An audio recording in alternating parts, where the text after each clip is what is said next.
Hello and welcome to Public Conscience, the anti-corruption program produced by the Progressive Impact Organization for Community Development, PRIMORG. I am Chidozie Obonnaya with Estabas. Thanks for joining us. The spelling of PRIMORG is P-R-I-M-O-R-G. On Public Conscience, we seek to evolve a corruption-free society by drawing government and citizens' attention to corruption reports and issues from democratic actions against them. We also promote integrity by amplifying rare cases of the display of honesty by public and private individuals. We appreciate the MacArthur Foundation for supporting the production of this program.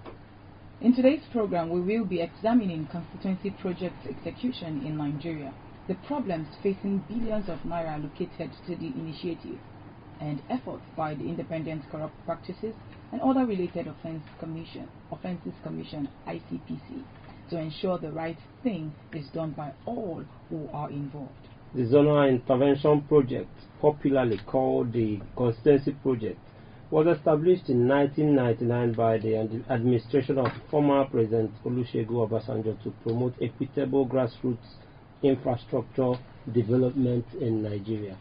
Judicious implementation of constituency projects has been identified as a serious problem over the years. Sadly, despite the annual appropriation of billions of naira for constituency projects, tales of diverted, poorly executed or abandoned projects are still heard.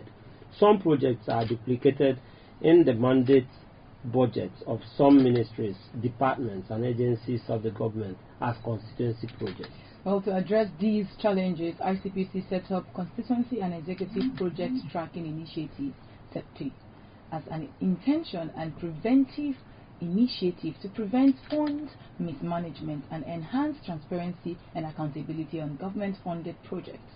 The ICPC tracking team recently concluded the 6th phase of its constituency tracking exercise, tracking a total of 1,721 projects in the process.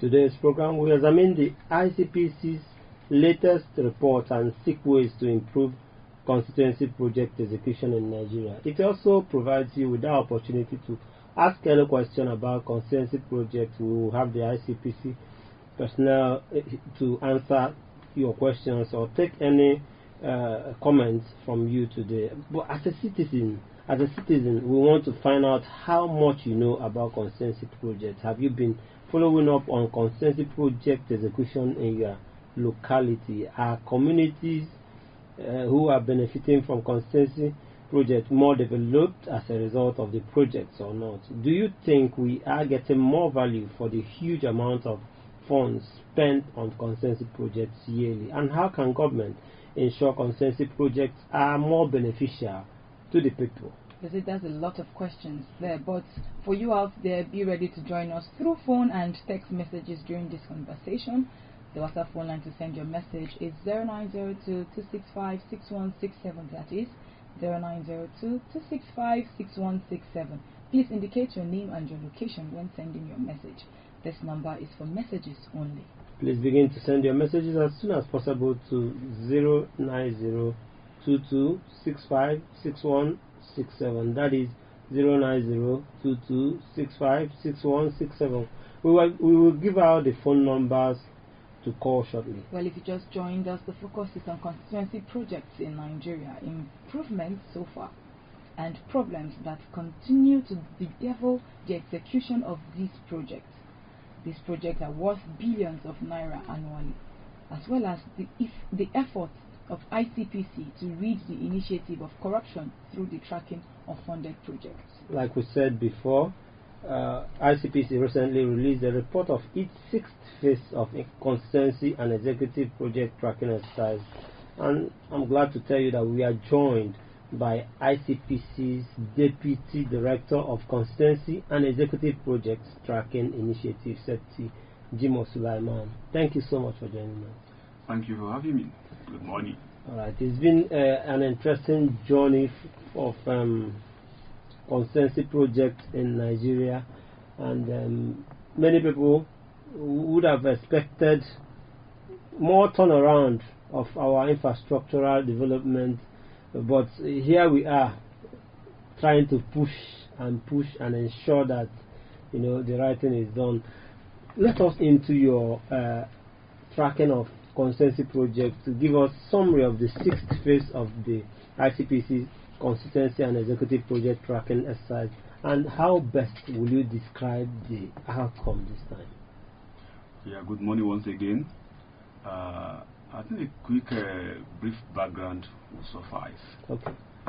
ICPC conceived the Constituency and Executive Project Tracking Division 2019 to serve as an intervention initiative with regards to government funded projects. We started with constituency projects, otherwise known as ZIP, because of the controversy surrounding it. Who owns the constituency project? Is it personal money of legislators, and how those projects are being managed or mismanaged? So, and the ICPC first of all focus on those areas or those sectors that have impact on the generality of the people, especially with regards to health, education, agriculture, water resources, power, road infrastructure, and empowerment projects. And it was based on the fact that ICPC felt every year or year in, year out, 100 billion have been allocated for constituency projects. People don't see such projects across the country. So the management of ICPC decided that, okay, these projects must be tracked to enhance accountability, to enhance anti-corruption, and to enhance good governance. So it was based on this that we started the first tracking project in 2019, which covered 12 states. And because of the outcome then, people, the legislators, people around the country started advising ICPC that we should up the ante. We should move on and include executive project, or what we call a capital project, because the funding of capital project is huge. So we shouldn't concentrate only on just 100 billion worth of project, and that was why ICPC expanded the scope to now include executive projects. So by and large, the report of phase 6 exercise was a kind of a mixed bag of revelations. We encountered some projects that were not well done. We saw some that were shoddily done, and we saw some that were not done at all. However, I can say that those projects that were completely done were more. I think we have about 86% of project completion this time around, unlike when we started. When we started in 2019, the percentage of job completion or project completion was below par, was less than 50. But as we are moving on, second phase, third phase, this 6th phase, I think we had 86% of job completion, and I think that's good enough. So that's good. That means the message is sinking. It's sinking. People now realize that these projects are their projects. They are now demanding accountability from their leaders, from their representatives. Initially, people don't know, citizens rather, don't know whether these projects are being funded by government or are being funded by the initiators, the legislators. But because of our ICPC's intervention with regards to maybe public engagement, public enlightenment, and prosecution in some cases, people started seeing, yeah, okay, they should get involved, and they have started asking questions. And I think we are seeing the results. Good thing you said that there were some projects not completed, some uncompleted, some that you needed to, take action on. But let's look at the spread of your tracking, because I know when you started this tracking in 2019, you didn't cover all the whole federation. What was the spread in this 1,721 projects tracked? Okay, for phase 6, yes, like you rightly said, we track 1,721 across 26 states of the federation. Okay, not 31. Not 30, Okay. not 36, Okay. not 36. Not 36, sorry. 36. But if you go back to when where we were coming from 2019, we had track projects across the federation. In the next few weeks, we'll go back again to do phase 7, and that one will cover 23 states. What we are always strategic where we are going.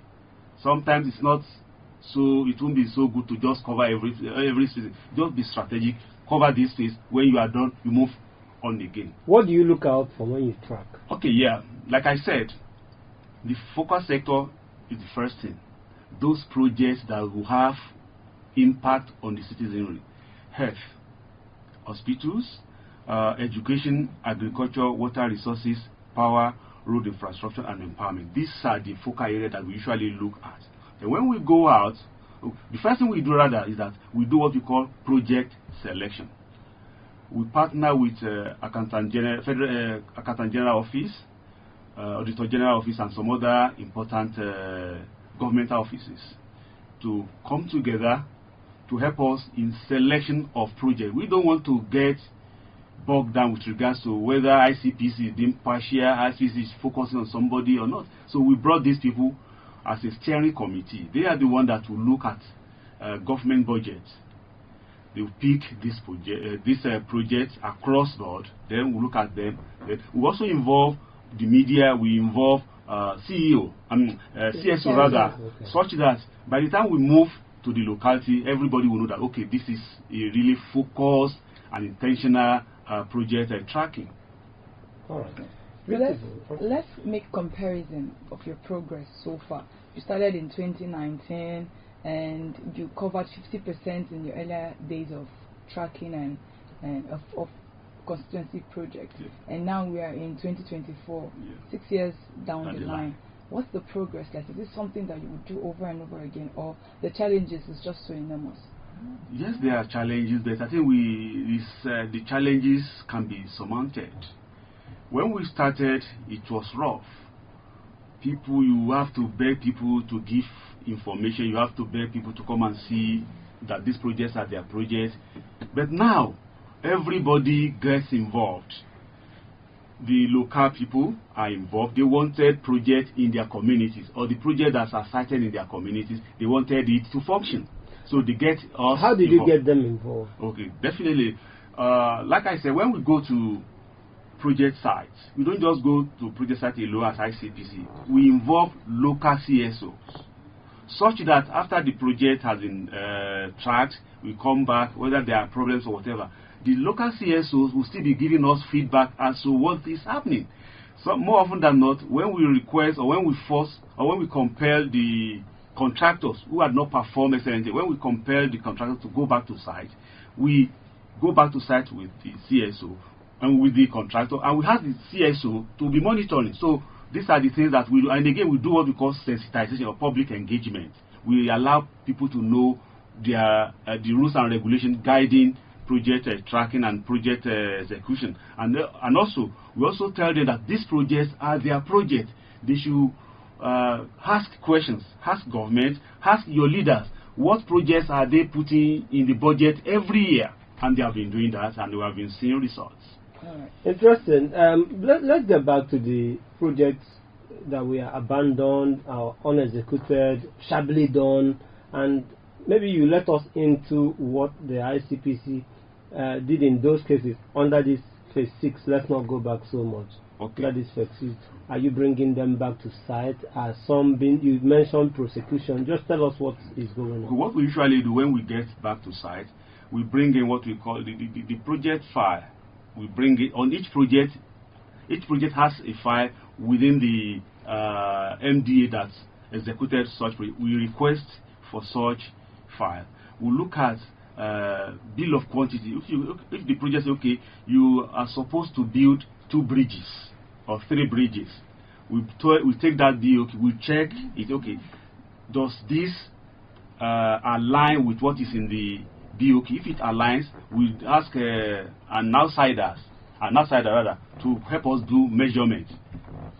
Okay, with this project, we value it, we do everything. If it is okay, no problem. If it is not okay, if it is not according to the BOQ, then we invite the contractors. you have surchanged government. You go back to project site to go and do it properly. However, we also do something. If a project is passed off as having been completed, and we now found that it is not completed, it is not the contractor that will suffer the consequences. Okay. The project supervisor from that MDA will have to be called to order. You come and explain why did you say this project has been completed when it has not been completed. So if we find that person culpable, we'll first of all report him or her to the agency for administrative discipline. Okay. Thereafter, ICPC go further to do further investigation. What could have happened? Then, if we now say yes, it was deliberate attempt to maybe mismanage government money, maybe somebody has taken bribe or gratification or whatever, then that person is taken to court. So, during phase 6 project tracking, I think we were able to compare 176 contractors to go back and complete their project, or to go back and do the project they have long abandoned. I think the value of the project that we compare contractors to go back to site to do, I think it's around maybe 30 billion. That's a lot. Yeah, that we call it cumulative savings to government. When a project that government has a contractor had run away, we bring the contractor back, go back to site, and go and do such project. The value of such project is about 30.3 billion. You can ascertain that those people that were compelled back to site, they've actually done the job. Definitely. We don't just ask them to go back to site and we sit down in our office and be looking. We go there with them. We send our officers to go and check whether those projects are being executed as we had compelled them. All right. So aside compelling contractors to go back to site and finish up with the project or incomplete projects, are there other, cases where you served persecution, to serve as deterrent? Aside from maybe compelling contractors to go back to site, in the case of maybe a egregious situation whereby you cannot compel contractors to go back to site again, the value of that project that had not been done will recover it. How do you do that? Okay, thank you. For example, a contractor is supposed to supply 1,000 fertilizer to a community in Katsina State, and he supplied maybe only 500 fertilizers. We ask him, okay, the value of the 500 that he has not been able to supply, we recover the money from the contractor. Then we punish the project supervisor that had written to his own organization that the project has been well executed. Another example is this. A contractor is supposed to build 2 or 3 classrooms.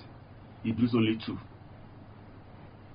So we recover the money, or the value of the money, or the one that he didn't build. So that's what if he's willing to come and complete the... Yes, we give them the leeway. Okay, go back to site. But in some certain cases, you can't. For example, now you are supposed to build maybe a 3-bedroom house with some modifications, with some length and whatever, and you manage and you didn't do it well. We can't ask you to go and collapse down the house. So it is the value of that, the value that has not been done, that will be recovered by the government. If I get you right, your approach, the ICPC approach, is more of carrot than stick. We combine both. If it is only carrot, it's only just go and do this. No, we still take people to court. Whoever has allowed that to happen, we take them.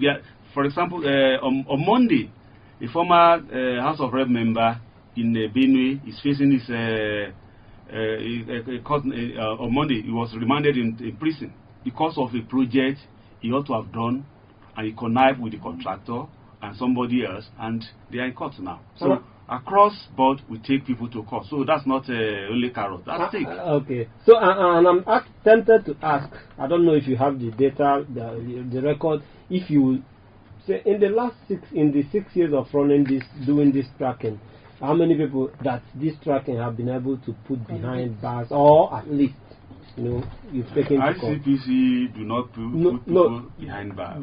We take to court. Across, I don't have the data now, but I can tell you across in Katsina, in Osun, in Benue, in FCT, in Akwa Ibom, and Kogi. We have taken so many people across board, either MDA official, either contractor, or even project facilitator. Good, because I'm stressing this because if we don't get people to face consequences, they are facing the consequences. Actions, and we will not be making this progress that as we are talking about. They are facing the consequences. I can assure you of that. A good place to bring you in, for you out there to join us. Like I said before, is a time that you can ask any question you want to ask. The ICPC man is here. He knows a lot about constituency project, and he can bring those answers that you are looking for. Mr. Jimo Sulaiman, Deputy Director of the Constituency and Executive Project Tracking Initiative, SEPTI. He is from ICPC. He's here with us. But we'll have to bring in our listeners to join us. Alright, for you out there, we await you. Please follow us on our social media platforms at Official Primog,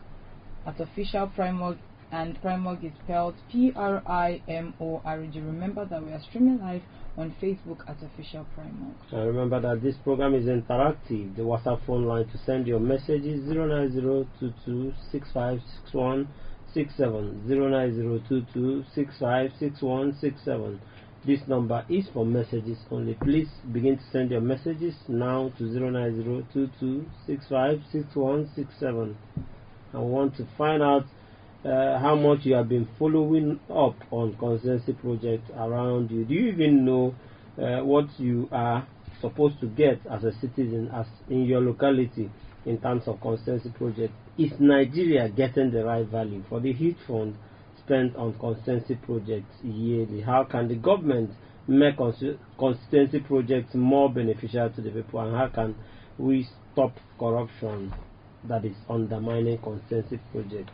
Do join us. In case you're following us on Facebook, leave a message or two. I will definitely read your message. And the Facebook handle is at Official Primog, all in one word. Official and Primog, all in one word. Let's get back to our guest, Jimo Sulaiman, who is the Deputy Director of Constituency and Executive Project Tracking and Initiative, SEPTI of ICPC. Thank you for staying with us. You're welcome.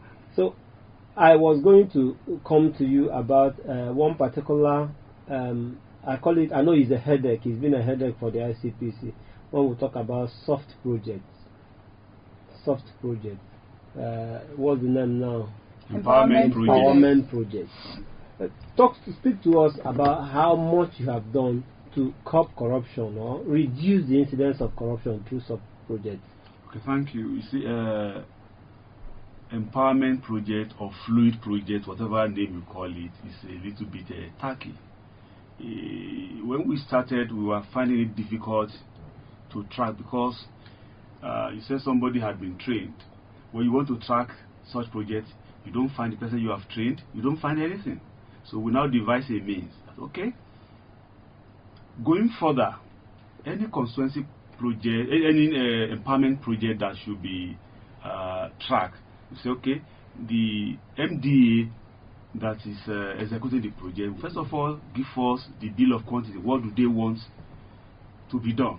Then we will invite the contractor to, okay, what have you done? More often than not, a project that is supposed to be done for 5 days is collapsed and is done within a day or two. To help you follow up? No, I mean, the project, you know, let me say, how they do it, the contractors and the MDAs. It could be sharing of motorcycle. Okay, let's start from the training. Okay. Sharing of motorcycle, one can quickly, we know how to do that. That one is even easier to track now. Training, empowerment training, or whatever they call it, it's supposed to be maybe 5 days. They will do it under 2 days. And in the bill, they will have earmarked money for the 5 days, for each day. They will say, okay, they are giving the participants maybe 20,000 for their transport. That they are at the end of the program, they are giving seed money, 200,000 per participant. At the end of the day, you discover that they do it only one or 2 days. instead of them giving the participant 20,000, they give only maybe 5,000. What we now ask, okay, you should give us the list of beneficiaries. We collect the list of beneficiaries from the contractor, from the MDA. Then we do sampling. First of all, we call each number, because if you have said, okay, you have distributed this, we need to know who you distributed to. We call them one by one. And if they say they didn't collect, most of them will say no, it's wrong number. You can see, you pay that money back.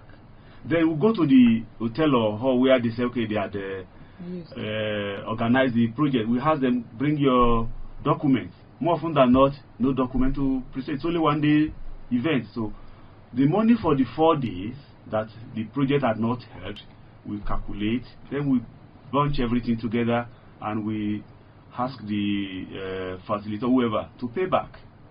Then if it is, for example, okay, the issue of distribution of fertilizer, you know, that's it's difficult to do, but we demand from either the MDA, it's the project supervisor, or the contractor or the facilitator, we need to see the list of beneficiaries. If you can't give us the list of beneficiaries and their names and their addresses, we presume you have not distributed anything, and you have to pay the money back. So they know. Now, what they now do, because of what our consistency with regard to tracking those projects and how we have been recovering money, what agencies now do before project execution, they call us that, okay, we are going to do empowerment project in the Isialangwa in Abia State. So the ICPC, can you come and help us? It's okay, we are coming. We send our officials there. It's easier to do that. We send our officials there. By the time he gets there, he first of all ask the agency or the contractor, where is the bill? That is where so you know what you are distributing. So that as you are distributing, we are ticking. We don't want them to use us as, okay, ICPC has been there, and you say we write report that, okay, it's well done. No, we one by one, as they are collecting, okay, what are you distributing? If it is 100,000, we say, okay, let me give you an example that happened maybe in FCT last 2-3 weeks. A contractor invited us to come and monitor a project, a empowerment project. The value of the project was around 400 million, about 400 million project. We went there, we saw the beneficiaries 2 or 3 days. Thereafter, our representative then now called for project file. In the project file, we now saw that the project was supposed to be 5 days. We saw that the participants were supposed to be lodged, and we saw that the participants were supposed to be given seed money. So what the contractor spent on that project was, I think, 76 million. And pocketed the rest. I don't know whether he has pocketed. So what we now invited the agency, and we invited the contractor. I think they are coming next week. But we know that definitely, even if you have swallowed the fund, it will vomit that money. That's just it. Like I said, there's a time you can call in and ask any question you want to ask about Constituency project and get some clarifications. Is your money, is our national, our patrimony, and you can ask questions. And this program is also, tailored towards making you more responsible and responsive to issues of development around you. So feel free to call in and ask questions. Alright, so let's come back to, I know you earlier touched on the challenges. So I want to know, like, the biggest challenges you've encountered, and I know each state has its own dynamism. So what is your biggest challenge, and how were you able to overcome these challenges, giving us maybe examples of each state, maybe one in the south and one in the southeastern part of the country? Okay, I think the first challenge we encountered was the issue of insecurity. When we started, it took us some planning and guts before we were able to track projects in Yobe, Borno, and Samfara. You know what I meant. The security situation in those areas. But eventually, we started, especially Borno axis, we started tracking projects in the main city, in the central cities, Maiduguri and its environ. Gradually, we were moving in, and eventually, we were able to overcome that. Another challenge is the agencies themselves asking or compelling project supervisors to go and track or to go and supervise a project in which they don't have knowledge of. You want to build, or you are building a dam, or you are building a road, you are sending somebody who doesn't have the capacity to measure or to measure such projects. There was a case in Kwara last 2 weeks. A project supervisor does not know much about computer. It's somebody in admin. It's okay, go and monitor this project. He doesn't know the specification, he doesn't know the gigabyte and whatever. And when we ask him, okay, you have gone to monitor, what did you see? He said the project was well done and it was supplied. You see, according to specification, he said yes, okay. We now ask one of the contractors to bring one of the computer, a laptop. We started checking and we saw that what the man supplied was at variance with what was in the bill. So most of the MDAs send people out maybe because of digital allowance or whatever. Those who are not qualified to monitor project, they send them out, and this is where problem arises. In that case, what will happen when someone who is not supposed to monitor or certify a job has been sent out and the wrong thing is done? The person that did it will carry the can. That is just it. Because all of us know that, okay, when you join government, when you are working for government, you must have a kind of knowledge with regards to what you should do. If you go to project site and you have written that the project is well executed, eventually it is not well executed, what excuse do you have? So the person will be able to wear the brunt. That's it. So what ICPC before now, sorry, Esther, ICPC before now has identified the National Assembly and the NDS, just like you mentioned, as one of the challenges they have in this, getting the job done, execution of consensus project. To what extent is that reducing, and what are you? Okay. How have you been interfacing with the another challenge that I've not mentioned is the issue of maybe domiciling projects in an MDA that doesn't have the capacity or skill set to execute such projects. You want to build bridges, and that happens with almost every project we are tracking now. You want to build bridges, you are now putting such bridge in maybe Ministry of Foreign Affairs. For example, what skill sets would those people have in to oversee the construction of those projects? And again, they also now what they now do is that they get these consultants, and when you get consultants to do a project which ordinarily other qualified MDAs should have been able to do, works is there to do all those or whatever. That means that you are incurring more costs on that project. If a project is supposed to be 50 million and you can't do it because you don't have the skill set, you don't have the manpower to do it, then you now bring in a consultant. You also charge maybe around 20 million. The project is now 70 million. So these are the challenges. So with regards to the National Assembly members who are usually facilitators of a constituency project, we have been engaging them. That if you want to do a project, there are certain things you should do. First of all, ask the community, do they need this project? Don't just put projects which a community does not need. In Kwara, maybe during phase 5 or whatever, there were 2 or 3 health centers in the local community brought there by different legislators. Why? No need assessment. There was no need assessment. If you don't do need assessment, it's as bad as that. Then another thing that when you are bringing a project to the community, if you know that this project you will need the intervention of the state government or local government, you should get their buy-in first. If you are doing a health center, you build a health center and you don't involve local government or you don't involve the state, it's as good as a waste.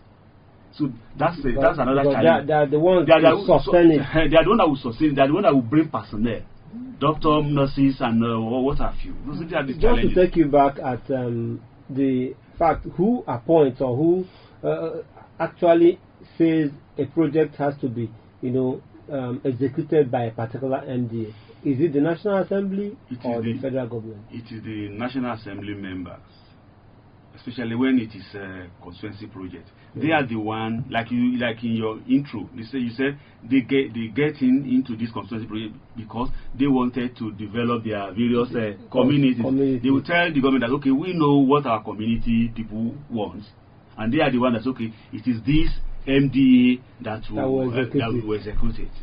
So we really need to look. We have been asking them. For example, early this year, when we checked the national budget, we usually do analysis of national budget every year.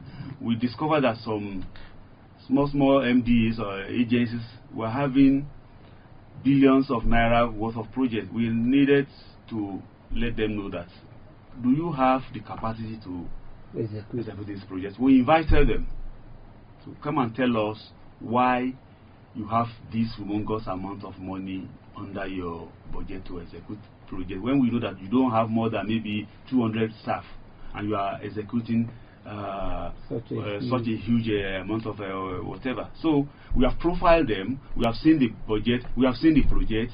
In our subsequent tracking, rather, we go for those projects, and we have told them. So how tied are your hands when it comes to budget duplications and budget padding? Sorry, I don't know what you mean by our hands being tied. I'm just wondering, how you can intervene in situations like that.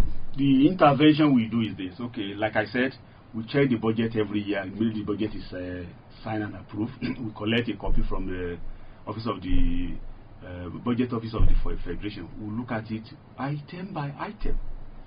We'll see projects that are loaded into some agencies that will not have the capacity. We'll tag them maybe out of mandate projects. Out of mandate projects. That means that those projects may not be executed well. Then we look at some, maybe they look suspicious. We tag them. Then we look again. Then we now compare what we have seen A and B and C and D. We now say, okay, these are duplicated projects. In this year's budget, when we did the analysis, the value of project we saw as duplicated was 173 billion worth of projects. And what we do is that what we did rather was that, okay, we forwarded, after the analysis, we packaged the analysis, we sent it to the budget office of the Federation and the Federal Ministry of Finance. What we usually do, we ask them to see what we have seen. They should dispute it if we are not correct. More often than not, if they will dispute it, maybe 2 or 3 or 4 projects, so they will give it us that, okay, this is really what you have seen is correct. We take it back to Federal Ministry of Finance. So these are the projects that are duplicated. Please do not fund. And it is usually like that. So let's take a look at the state or region that has the most tracked in the course of your tracking projects. Where do you say, okay, in this particular state we had this number of uncompleted or incomplete projects, this region has the most of missing projects, or that region has the most of duplicated. Okay, what I can say now is that, okay, when you look about the distribution of projects that we track, I think Taraba State has the highest of the number of projects we track, 122, followed by Yobe 119, followed by Kano 108. The least was Enugu. No more often than not, when you see the number of projects being more in one state or being more in one region, you wonder why. Why is it not equitable? Why is it not equitable? But it won't be, because in the National Assembly they have principal officers. Yes. So principal officers tend to get more projects in their area than just an ordinary member. The projects, only 13 projects were not executed in all the projects we selected within this phase 6. So it's minute, and we are tracing why were they not executed, what has happened, and we are getting there. You know, when we come back from project site, what we usually do is that, okay, we collate all the reports, we bring it out, what has happened. Then we now go back again, we call it further investigations on all those projects, and we usually find so many. That is when rather we usually recover money, or we compel contractors to go back and complete a long abandoned project. If you just join us, it is Public Conscience, the production of the Progressive Impact Organization for Community Development, PRIMOG. And we've been talking about consensus project execution in Nigeria. ICPC latest report on project tracking, the 6th phase is out, and we've been speaking with the Deputy Director of the Constituency and Executive Project Tracking Initiative, SEPTI, Jimo Suleiman. He's from the ICPC. He's been shedding light on their tracking, the latest tracking, and telling us that we are heading towards the right direction, that it seems like gradually that corruption is reducing in that direction. I don't know what you think, but you can send us a message, you can call us, you have a few minutes to spend, you can call us and have your say. You can call to ask any question, or also send a message to our WhatsApp line or our messaging line. We will take those messages and pass them on to ICPC if you so wish. But let's begin to get back to Mr. Jimo, and as we begin to wind down things, I was coming to ask you about laws, because obviously there are challenges. The challenges are not gone completely. So looking at it, do we need new laws or amendment, new legislation to further strengthen execution of consensus projects? I don't think it's about new law or any amendment. It's about people doing what they ought to have done. It's about MDAs not being intimidated by anybody. It's about the MDAs doing due diligence. When you are giving contract to a contractor, does that contractor have the capacity or the capability to execute such projects? Do you go out of your way because you want to satisfy some people? Now abandon the procurement law? If all these things are put in place, if on my table I do the needful, I do the necessary thing, there's no need for any law. Right. Why will an organization give a project supervisor money to go and monitor a project, and he comes back and he writes a beautiful report based on light embellishments? So that is not law. It is integrity of people who are working for government. If all of us does the same, does well on your own table, you are given an assignment and you do it well, there's no contractor that will do shoddy work and come and collect his money. No.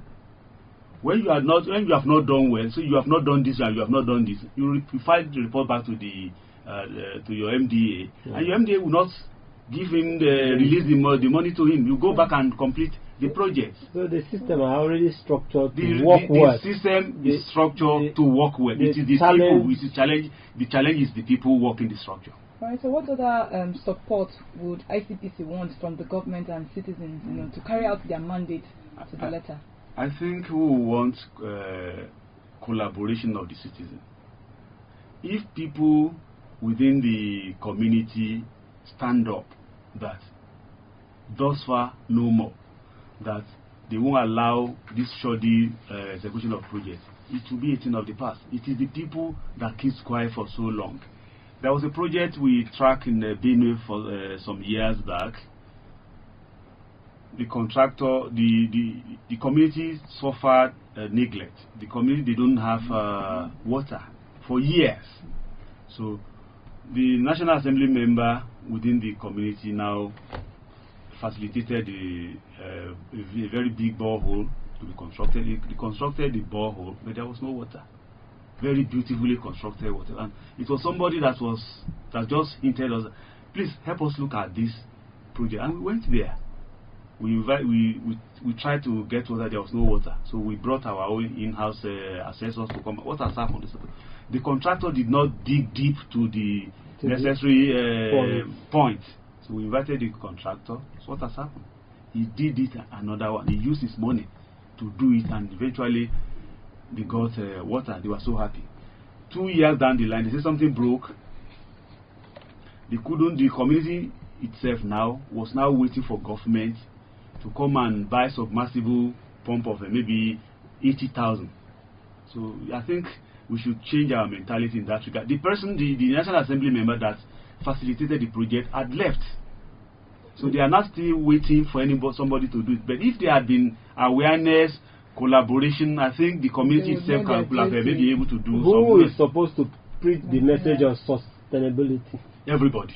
The government so ICPC is doing that. You as Primoc, you are doing that. Our CSO, everybody should get involved. When you talk about governance, it is everybody's job. All inclusive. All inclusive. Is our business. One last thing before we wrap up. We are almost totally out of time. For that Nigerian out there who do not believe in what ICPC does in terms of tracking, and it does not even believe in constituency projects, what will you tell him as we wrap up? I will tell him that he should change his mind. He should get engaged. He should get involved in project tracking. Everybody comes from a constituency. You have your leader. You have somebody representing you in that community. Meet him. Ask him to give. If it is maybe water project you need, get into him. Ask him the basic question. If a project has been done and has been abandoned in your community, escalate it. Let everybody know. Definitely, things will become better. All right, escalate it, and you can escalate it by also reaching out to us or reaching out to ICPC. You can reach us at 09022656167, and we'll pass on your message to ICPC. We want to give out your number. And you can reach out directly to ICPC to 08076369259. Let me take it again. All right. 08076369259. Our toll-free line is 0800-2255-4272. All right. So you have it. You can reach out. Be a responsible citizen. Be responsive. Let's build this nation that is our own. We don't have any other nation. We don't have any other nation. We will be drawing the curtains on today's program. Please visit our news website, primognews.org. That is primognews.org. For all the details of our reports and interviews, visit our website, www.primog.org, to get all the information about Primog. And you can watch our videos on Primog TV, our YouTube channel. Please subscribe to get reminders when we have a new post. We appreciate our guest, the Deputy Director of the Constituency and Executive Project Tracking Initiative, SEPTI. He's from ICPC, Mr. Jimo Sulaiman. Thank you so much. Thank you for having me. And thank you all for joining us today. Public Conscience has the support of the John D. and Catherine C. MacArthur Foundation, committed to building a more just, verdant, and peaceful world.